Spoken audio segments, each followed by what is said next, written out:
کرتا ہوں۔ اے خدا، میں اپنے آپ کو روح انجام سمیت تیرے ہاتھوں میں دیتا ہوں۔ میں کون ہوتا ہوں کہ تیرے صلیب کے پیغام کو بیان کر سکوں؟ خدا، میں تیرا شکر کرتا ہوں کہ یہ ایک بڑا اعزاز ہے میرے لیے خدا، کہ میں اس باپ کے لیے بول رہا ہوں خدا۔ میں تیرا شکر کرتا ہوں اس موقع پر، تیرے ساتھ میں ہوتا ہوں، میں اپنے آپ کو پیچھے کرتا ہوں، باپ بیٹا اور پاک روح کو آگے بڑھتا ہوں۔ یسوع مسیح کے نام سے مانگتا ہوں۔ کلام مقدس کا جو حصہ پڑھا گیا مرکز کی انجیل، اس کا 15واں باب، اس کی 33 آیت سے لے کے 34 آیت تک۔ جب دوپہر ہوئی تو تمام ملک میں اندھیرا چھا گیا اور تیسرے پہر تک رہا۔ تیسرے پہر کو یسوع بڑی آواز سے چلایا کہ ایلی ایلی لما شبقتنی، جس کا ترجمہ ہے اے میرے خدا، اے میرے خدا، تو نے مجھے کیوں چھوڑ دیا؟ یہ کلمہ کفارے کا کلمہ کہلاتا ہے، جو بہت سارے کلام کو جاننے والے لوگ یا اس کی تفسیر بیان کرنے والے لوگ وہ بیان کرتے ہیں کہ یہ کلمہ ہمارے لیے کفارے کا سبب بنتا ہے، اور اس کلمے میں خدا نے انسان کے لیے جو کفارہ ادا کیا اس کا بیان کیا جاتا ہے۔ ہم اس کلمے کے آگے اور اس کے اسباق کے اوپر جانے سے پہلے ہم غور کریں گے یہ جو الفاظ خدا ان کے زبان مبارک سے ادا کیے گئے، آئے میرے خدا، آئے میرے خدا، تو نے مجھے کیوں چھوڑ دیا، اس کے پیچھے کا پس منظر ہم تھوڑا بیان کریں گے۔ خدا نے ابتدا اور میں کلام میں لکھا ہے کہ خدا نے آدم اور حوا کو بنایا، انہوں نے خدا شام کے ٹھنڈے وقتوں میں اس کے ساتھ آ کے ملتا تھا، ملاقات کرتا تھا، اور ہر ایک اختیار اس کے پاس تھا، آدم کے پاس، کہ وہ ہر ایک چیز کو وہاں نام بھی دیے اس نے اپنے کلام میں پڑھا ہوگا، اور ہر ایک چیز کو وہ کھا بھی سکتا تھا، پی بھی سکتا تھا، لیکن خدا نے ایک چیز کے اوپر اس کو منع کیا کہ یہ نیک اور بد کی پہچان کا پھل میں سے تو نے نہیں کھانا۔ اور جب وہ اس پھل میں سے کھا لیا اس نے، تو گناہ کی شروعات وہاں سے ہوتی ہے، اور جب وہ کھا لیتا ہے تو اس نے محسوس کیا، اس کو پتا چل گیا کہ میرے میں سے گلوری جو تھی، خدا کا جلال جو تھا وہ ختم ہو گیا۔ وہاں سے گناہ کا آغاز کیا وہ ہوتا ہے۔ جب وہ خدا شام کے ٹائم پہ جب اس سے ملنے آیا، اس کو آواز دی، آدم آدم آدم، اس نے خدا سے کہا میں ننگا ہوں۔ اس نے اپنے آپ کو انجیر کے پتوں میں چھپایا، اور جب خدا نے اس سے پوچھا کہ تجھے کس نے جتایا کہ تو ننگا ہے، اس نے کہا کہ میں ننگا ہوں۔ پھر خدا نے اس سے پوچھا کہ تو نے نیک اور بد کی پہچان کے درخت میں سے وہ پھل کھایا؟ اس نے کہا مجھے کس نے کھلایا؟ خدا نے اس وقت یہ عہد باندھا، ارادہ کیا کہ میں اپنے بیٹے کو بھیجوں گا اور پاک اور بے عیب قربانی گزرانوں گا، عورت کی نسل سے ابلیس کے سر کو کچلا جائے گا۔ اس کے بعد خدا نے ان کو ایک برہ ذبح کیا، اور ان کا تن ڈھانپنے کے لیے ان کو چمڑے کے کرتے پہنائے گئے، کیونکہ خدا کا ارادہ جو اس نے بیان کیا تھا وہ تو یہی تھا کہ ایک برہ اپنا بیٹا بھیجے گا، اور خدا عورت کی نسل سے ابلیس کے سر کو کچلے گا۔ جب ہم آگے کلام کے اندر اور آگے جاتے ہیں تو خدا نے نبیوں کو بھیجا، ارادہ وہی ہے، لیکن وقتاً فوقتاً خدا انبیاء کو بھیجتا گیا، کتابیں آتی گئیں، اور اس کے بعد جب ہم دیکھتے ہیں گناہ بڑھتا گیا تو مختلف ذریعے سے خدا نبوتوں کے ذریعے کلام کرتا رہا تاکہ انسان کسی طور پہ باز آ جائے۔ لیکن خدا کا ایک ٹھہرایا ہوا وقت ہے جس کی بدولت ہم دیکھتے ہیں کہ خدا نے اپنے ٹھہرائے ہوئے وقت کے مطابق یسوع مسیح کو بھیجا، جو کہ کماری مریم سے پیدا ہوا، اور اپنے ہی وقت کے مطابق وہ قربان گاہ تک پہنچا۔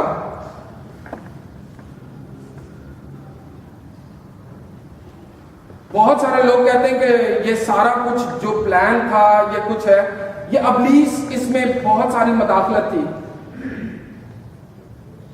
لیکن عزیزو یہ خدا کا پلان تھا، یہ ابلیس کا پلان نہیں تھا۔ ابلیس کا پلان یہ تھا کہ یہ یسوع مسیح جو اپنی جان کا نذرانہ خود پیش کرنا چاہ رہا ہے، وہ خود نہ پیش کرے بلکہ اس کو صلیب پہ چڑھنے سے پہلے مروا دیا جائے۔ یسوع مسیح کی پیدائش پہ جب ہم دیکھتے ہیں کتاب مقدس کے مطابق، جب اس کی پیدائش ہوئی تو ہیرودیس نے قتل عام کروا دیا۔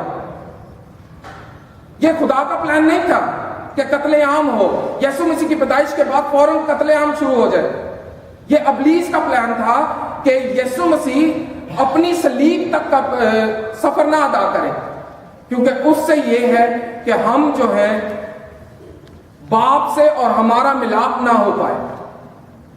کیونکہ جو گناہ آدم نے کیا وہاں پر اس کی سزا تمام جہان کو ملی، کیونکہ کلام ہمیں بتاتا ہے کہ سب نے گناہ کیا، کسی ایک کا ذکر نہیں کیا، اس نے سب نے گناہ کیا اور خدا کے جلال سے محروم ہے۔ یسوع مسیح جب ان کی پیدائش ہوئی اور 33 سال کے بعد یسوع مسیح صلیب تک گئے، اس سال میں 365 دن بنتے ہیں، ایک سال میں 365 دن، اور 24/7 کے حساب سے اگر آپ لگائیں تو آپ کا کیا خیال ہے؟ مسیح کو ابلیس ہر اس اینگل سے دیکھتا تھا، ہر اس اینگل سے کہ جہاں پہ وہ کمزور پڑے اور یہ گناہ میں جائے تاکہ یہ صلیب نہ لے سکے۔ اس کے اوپر انگشت نمائی کا موقع یسوع نے اس کو نہیں دیا،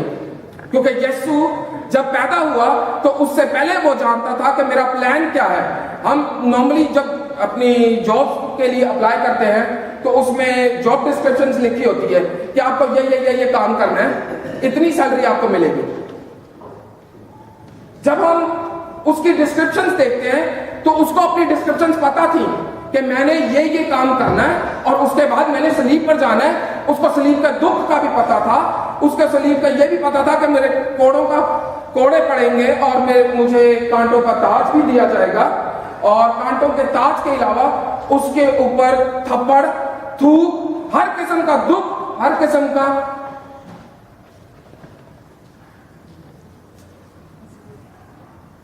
اپنی آنکھوں کو بند کرو، کام ہمارے زندہ آسمان باپ میں تیرا شکر کرتا ہوں، میں اس لائق نہیں خدا میں تیری بیان کر سکوں، مجھ پر رحم کر، مجھ پر رحم کر۔ میں اپنے سر کے بالوں سے لے کے پیروں کے تلوے تک تجھے خدا مبارک کہتا ہوں۔ اے خدا میں اپنے آپ کو پیچھے کرتا ہوں، مجھ پر رحم کر خدا، یسوع مسیح کے نام سے مانگتا ہوں۔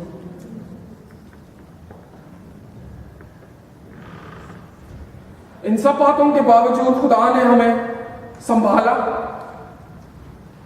ابلیس جو ہے وہ کبھی نہیں چاہتا تھا کہ خداوند اپنی اس پوزیشن پر پہنچ سکے۔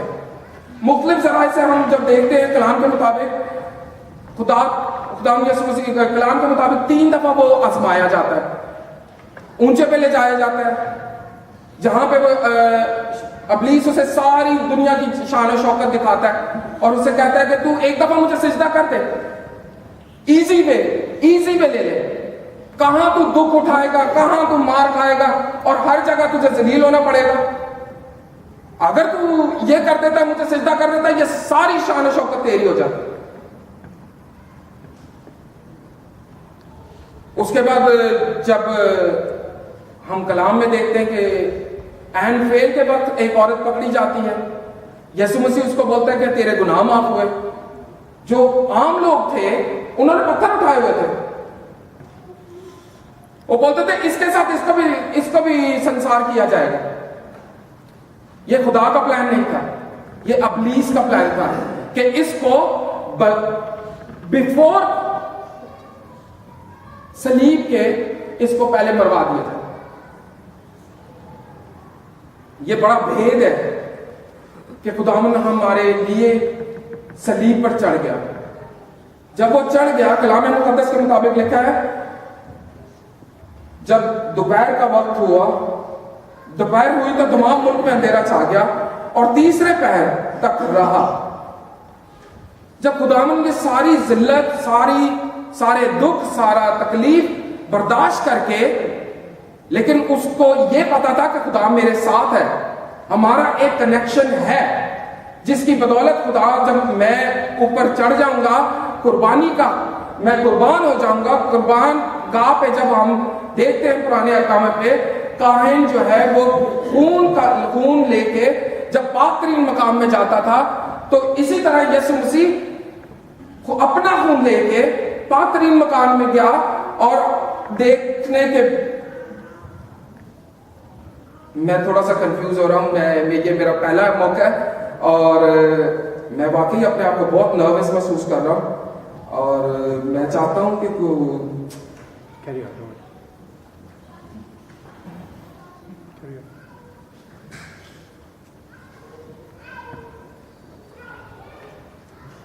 اس کے دکھ کا اندازہ ہم نہیں کر سکتے، کیونکہ کلام کے مطابق لکھا ہے کہ وہ آدمیوں میں حقیر، مردود، غم کا آشنا،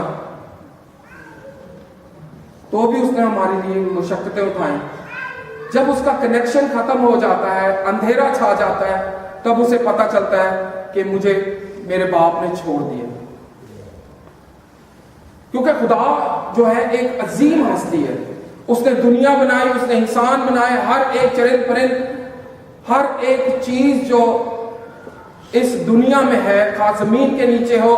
یا زمین کے اوپر ہو، ہر ایک چیز اس نے بنائی۔ جب اس نے دیکھا کہ میرے باپ نے مجھے چھوڑ دیا، جس کے لیے ہم یہ کر رہے ہیں، اگر میں آج میرا باپ مجھے چھوڑ دے اور مجھے کوئی سپورٹ نہ ہو تو مجھے یقیناً میرا بھی دل اسی طرح گھائل ہو جائے گا کہ یار میں یہ سارا کچھ اپنے ڈیڈ کے لیے کر رہا ہوں اور آج میرے ڈیڈ نے مجھے چھوڑ دیا۔ خدا کے پلان میں کچھ اور تھا۔ جب اس نے ساری جہان کا گناہ ہماری تقصیریں، ہماری بیماریاں، ہماری ہر ایک دکھ جو ہے یسوع نے اپنے اوپر لے لیا، تو کلام میں لکھا ہے کہ اندھیرا چھا گیا، سورج بھی اس کی تاب نہ لا سکا۔ لیکن کلام کے مطابق دوپہر کا ٹائم ہے، دوپہر کے ٹائم پہ مڈل ایسٹ میں جتنی گرمی ہوتی ہے، یقیناً آپ سب لوگ جانتے ہوں گے کہ مڈل ایسٹ میں کتنی گرمی ہوتی ہے، اس زون میں تقریباً 40 سے 50 کے درمیان میں ٹیمپریچر ہوتا ہے، اور دوپہر کے ٹائم پہ جب سورج ختم ہو گیا، اندھیرا چھا گیا اور آنکھوں دیکھی کوئی چیز نظر نہیں آتی تھی، تو یسوع مسیح کو پتہ چل گیا کہ میرے باپ نے مجھے چھوڑ دیا ہے۔ اس نے بڑی آواز سے چلا کر کہا، ایلی ایلی لما شبقتنی، آئے میرے خدا، آئے میرے خدا، تو نے مجھے کیوں چھوڑ دیا۔ اس ٹائم باپ جو ہے وہ اپنا بیٹا نہیں وہ سمجھ رہا اس کو، بلکہ وہ ایک گنہگار آدمی سمجھ رہا ہے، وہ برا سمجھ رہا ہے کہ دنیا کا جہان اٹھا لیا ہے اس نے، اور باپ اس کی طرف دیکھ نہیں پا رہا، کیونکہ خدا کا جلال، خدا جو ہے وہ نور ہے، اور اس کا جلال جو ہے وہ ہم دیکھتے ہیں کتاب مقدس کے مطابق کہ خدا جلال ہے، خدا جو ہے وہ گناہ کو نہیں دیکھ سکتا۔ جب اس نے دیکھا کہ میرا بیٹا جو ہے وہ پورا گناہ کے اندر بھر گیا ہے، اور ہر قسم کی ہماری انسان کا جو گناہ تھا اس میں بیماریاں، تقصیریں، ہر ایک چیز، میں اس چیز کو بیان نہیں کر سکتا کہ اس میں کیا کیا چیزیں آتی ہیں، لیکن جو کتاب مقدس کے مطابق لکھا ہے کہ دنیا جہان کا گناہ جو ہے وہ اس پر لاد دیا جاتا ہے۔ بائبل مقدس میں ہم دیکھتے ہیں پرانے عہد نامے میں جب قربانی گزرانی جاتی تھی تو اس کے اوپر ہاتھ رکھا جاتا تھا، اور اس کے بعد اس برے کو ذبح کیا جاتا تھا، پھر کاہن لے کے جانا، اور اس کے بعد یہ سارا سلسلہ آپ کو پتہ ہے کہ وہ پاک مقام میں جاتے تھے اور اس کا خون چھڑکا جاتا تھا۔ جب خداوند نے دیکھا کہ میرے باپ نے مجھے چھوڑ دیا، اس کو اس وقت، اس لمحے خدا کی بہت ضرورت تھی۔ میرا یسوع میرے گناہوں کی وجہ سے صلیب پر چڑھ گیا تاکہ میں اپنے باپ کے ساتھ ملاپ ہو سکے، وہ ملاپ جو آدم سے لے کے خدا اس کے ساتھ ملاقات کرتا تھا. اس پردے کو اگر آپ دیکھیں، یہ جو سامنے پردہ لگا ہے کراس کے پیچھے، اس کے پیچھے کسی کو کچھ چیز نظر نہیں آ رہی. اگر میں کہتا ہوں کہ اس کے پیچھے ہال ہے یا کھلا ایک میدان ہے، آپ لوگ نہیں مانیں گے، یا ہو سکتا ہے کچھ لوگ مان لیں جن کو نہیں پتا. اس کی حقیقت کچھ اور ہے. جب خدا اور باپ کا اور آدم کا اور انسانیت کا بیچ میں پردہ آ گیا، کیونکہ لوگ جو ہے ہمیں کاہن کے وسیلے سے ہم خدا تک جاتے ہیں. یسوع مسیح ہمارا درمیانی بن گیا. وہ اپنا خون لے کے، اس نے اپنے آپ کو قربان کر کے، وہ جو پردہ تھا جو ہیکل کے اندر لگا ہوا تھا وہ پھٹ گیا.